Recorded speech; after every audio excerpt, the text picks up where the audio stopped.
వరలక్ష్మి వ్రతం చేసుకోవాలంటే 50 రకాల పూజా సామాన్లు కొనాల్సిన అవసరం లేదు. ఖరీదైన అలంకరణలు, హంగులు, ఆర్భాటాలు కూడా అవసరం లేదు.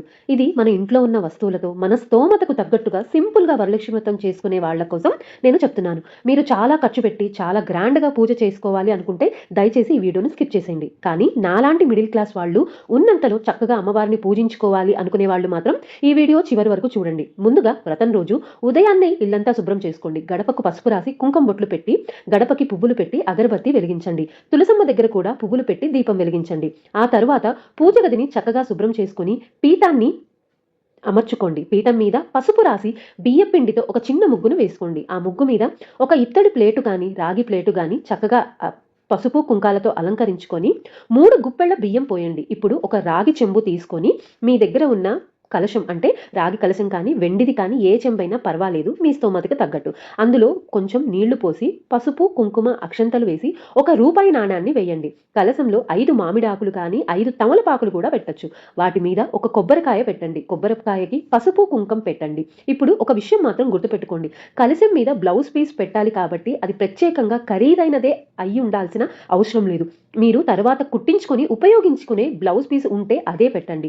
ఎందుకంటే మనం కలశాన్ని లక్ష్మీదేవిగా భావించి ఆ వస్త్రాన్ని సమర్పిస్తున్నాం కాబట్టి పూజ అయిన తర్వాత దాన్ని వృధా చేయకుండా ఉపయోగించుకునేలా ఉండాలి. ఆ బ్లౌజ్ పీస్‌ని కలశం మీద పెట్టి పువ్వులతో చక్కగా అలంకరించండి. ఆ తరువాత పసుపుతో చిన్న గణపతిని చేసి దానికి పసుపు, కుంకుమ పెట్టి చిన్న వస్త్రం పెట్టి పువ్వులు పెట్టండి. మీ ఇంటి ఆనవాయితీ ప్రకారము గౌరీదేవిని కూడా పూజించండి. మీ దగ్గర వెండి లేదా బంగారు గౌరీదేవి ప్రతిమ ఉంటే దాన్ని పెట్టుకోవచ్చు. అంటే లక్ష్మీదేవి ప్రతిమ అన్నమాట. మా ఆనవాయితీ ప్రకారం మేము పసుపుతో గౌరీదేవిని చేసుకొని ఆవిడనే లక్ష్మీదేవిగా భావించి అయితే పూజ చేస్తాము. ఇప్పుడు పూజ మొదలుపెట్టే ముందు ఆచమనం చేసుకోవాలి. ఆచమనం ఎలా చేసుకోవాలి అంటే చక్కగా ఒక పంచపాత్ర తీసుకొని, ఒక ఉద్ధరణ తీసుకొని ఫస్టు ఒక ఎడమ చేతితో నీళ్లు తీసుకొని కుడి చేతిలోకి పోసి చెయ్యి కడుక్కోవాలి. తర్వాత ఆడవాళ్ళు కేశవాయ నమః అని నీళ్లు తాగాలి. నారాయణాయ నమః, మాధవాయ నమః అని చెప్పి 3 సార్లు నీళ్లు తాగి 4వోసారి గోవిందాయ నమః అని చెప్పి చేతులు కడుక్కోవాలి. అదే మగవాళ్ళు అయితే కేశవాయ స్వాహ, నారాయణాయ స్వాహ, మాధవాయ స్వాహ అని నీళ్లు తాగి 4వోసారి గోవిందాయ స్వాహ అని చెప్పి చేతులు కడుక్కోవాలి.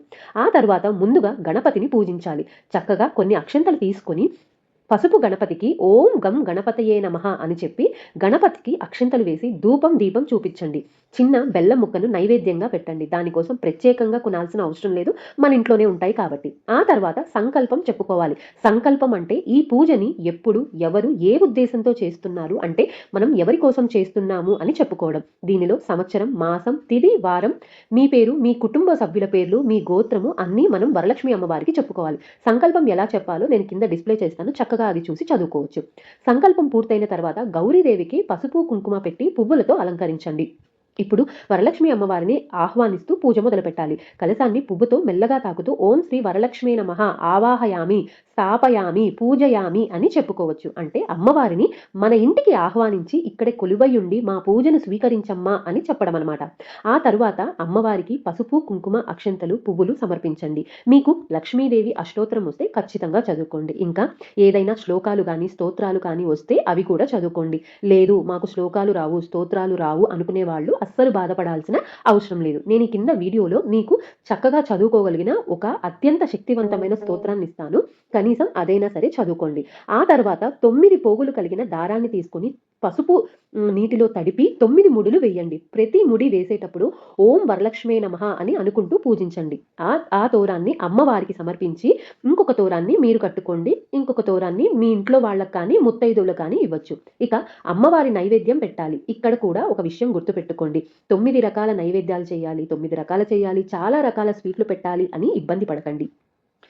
మీ స్తోమతను బట్టి ఏదైనా ఒక ప్రసాదం పెట్టండి. కనీసం బెల్లం పరమాన్నమైనా పెట్టినా సరిపోతుంది. అది కూడా చేయలేని పరిస్థితి అయితే పాలు, బెల్లం వంటి మీకు అందుబాటులో ఉన్నదాన్నే నైవేద్యంగా పెట్టండి. ఎందుకంటే అమ్మవారికి మనం ఎంత ఖర్చు పెట్టామన్నది కాదు, మనస్ఫూర్తిగా ఎంత భక్తితో సమర్పించామన్నదే ముఖ్యం. ఇప్పుడు వరలక్ష్మి వ్రతాన్ని మొట్టమొదట చేసిన చారుమతి కథను చదువుకోవడం చాలా ఇంపార్టెంట్ అండి.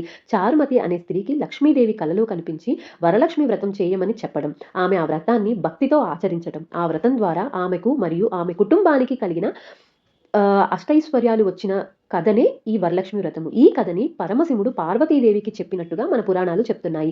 మీ దగ్గర పుస్తకం ఉంటే అందులో నుంచి చదువుకోండి. లేదంటే అక్షంతలు చేతిలో పట్టుకొని ఎవరైనా చదివే వాళ్ళు ఉంటే చదివించుకొని విన్నా కూడా అలా కూడా చేసుకోవచ్చు. కథ పూర్తయిన తర్వాత కొన్ని అక్షంతలను అమ్మవారికి సమర్పించి, కొన్ని అక్షంతలు మీ తల మీద వేసుకొని, కొన్ని మీ కుటుంబ సభ్యులకు ఇవ్వండి. ఆ తర్వాత చక్కగా హారతిచ్చి ఇంటిల్లిపాది హారతి తీసుకోండి. ఇల్లంతా ధూపం చూపించండి. ఆ తర్వాత వాయనం ఎలా ఇవ్వాలి? వాయనంలో 3 తమలపాకులు, 2 అరటిపళ్ళు, 2 వక్కలు పెట్టి అమ్మవారికి వాయనం ఇవ్వండి. ఇక్కడ కూడా మనం పసుపు, కుంకుమ ప్యాకెట్లు, జాకెట్టు ముక్కలు అని తప్పనిసరిగా ఖర్చు చేయాల్సిన అవసరం లేదండి. మన ఇంట్లో పసుపు, కుంకుమ ప్యాకెట్లు ఎన్ని పోగవుతున్నాయో ఒక్కసారి గమనించుకోండి. అందుకే మీకు నచ్చితే మంచి జాకెట్ ముక్క కానీ, చీర కానీ పెట్టుకోండి అమ్మవారికి. ఇదే పద్ధతిలో సాయంత్రం ముత్తైదువులు వస్తారు కదా! వాళ్ళకి కూడా ఇవ్వండి. వాళ్ళకి చక్కగా తాంబూలం ఇచ్చి, అరటిపళ్ళు పెట్టి 2 ఒక్కలు పెట్టి, లేదంటే వాళ్ళకు ఉపయోగపడే ఒక చిన్న గిన్నైనా ఇవ్వండి. ఇంట్లో పిల్లలున్న వాళ్ళకు చిన్న చాక్లెట్ ఇచ్చినా వాళ్ళకు ఉపయోగమే కదా! ఇచ్చే వస్తువు ఖరీదైనదా కాదా అనేది కాదు. వాళ్ళకు ఉపయోగపడుతుందా లేదా అన్నది మాత్రమే ఆలోచించండి. ఇదంతా నేనెందుకు చెప్తున్నానంటే, ఒకప్పుడు నేను కూడా పరిస్థితుల వల్ల అప్పు చేసి మరీ పూజలు చేసిన రోజులున్నాయి. తరువాత నాకు అర్థమైన విషయం ఏంటంటే, పూజ కోసం ఎక్కువ ఖర్చు పెట్టినంత మాత్రాన మన పరిస్థితులేమీ మారిపోవు. లక్ష్మీదేవి మనల్ని అనుగ్రహించేదు. మన స్థితికి తగ్గట్టుగా మనస్ఫూర్తిగా భక్తితో చేసుకునే పూజ మనకు మనశ్శాంతినిస్తుంది. ఇటీవల ఒక వీడియోలో పసుపులో జవ్వాదు వేసి గడపకు రాయండి అని నేను ఒక వీడియో చేశాను. అప్పుడు కొంతమంది నాకు కామెంట్స్ చేశారు. మేడం, జవ్వాదు కొనుక్కునే స్తోమత కూడా మాకు లేదు. దానికి బదులుగా అందులో ఏం వెయ్యాలి అని కామెంట్ చేశారు. నిజంగా ఆ మాటలు విన్న తర్వాత నేను చాలా బాధ అనిపించింది నాకు. నేను చాలా ఆలోచించాను. అందుకే ఇక నుంచి నా వీడియోలు చేసేటప్పుడు మనలాంటి మిడిల్ క్లాస్ కుటుంబాలను కూడా దృష్టిలో పెట్టుకొని మన ఇంట్లో ఉన్న వాటితోనే పూజ చేసుకునే విధంగా చెప్పాలని నిర్ణయించుకున్నాను. ఎందుకు అంటే మనం పూజను పోటీగా చేయాల్సిన అవసరం లేదు. వాళ్ళు ఇలా చేశారు, వాళ్ళ ఇంట్లో అలా చేశారు, మనం కూడా అలాగే చేయాలి అని ఆలోచించి అప్పు చేసి పూజ చేయకండి. మీకు ఎంత స్తోమత ఉందో అంతలోనే చేసుకోండి. సాయంత్రము చక్కగా మళ్ళీ దీపం వెలిగించి ఇల్లంతా హారతి చూపించి ధూపం చూపించండి. రాత్రి మొత్తము అంటే రాత్రికి హారతి ఇచ్చిన తర్వాత ధూపం చూపించండి. ఇంటికి వచ్చిన ముత్తైదువులకి చక్కగా పసుపు, కుంకుమ ఇచ్చి తాంబూలం ఇవ్వండి. మీకు స్తోమత ఉంటే శనగలను కూడా వాయనంలో ఇవ్వచ్చు. అలా అని పిచ్చి పిచ్చి జాకెట్ ముక్కలు పెట్టి అవి మళ్ళీ వాళ్ళు ఎలాగో ఉపయోగించరు. పసుపు, కుంకుమ ప్యాకెట్లు ఒక్కసారి మీరు చూసుకోండి. మీ ఇంటి కబోర్డ్‌లో ఎన్ని పసుపు, కుంకుమ ప్యాకెట్లు కవర్లలో నిండిపోయాయో. దానికంటే వాళ్ళకు ఉపయోగపడే ఏదైనా వస్తువు, అది కూడా మీకు స్తోమత ఉంటే ఇవ్వండి.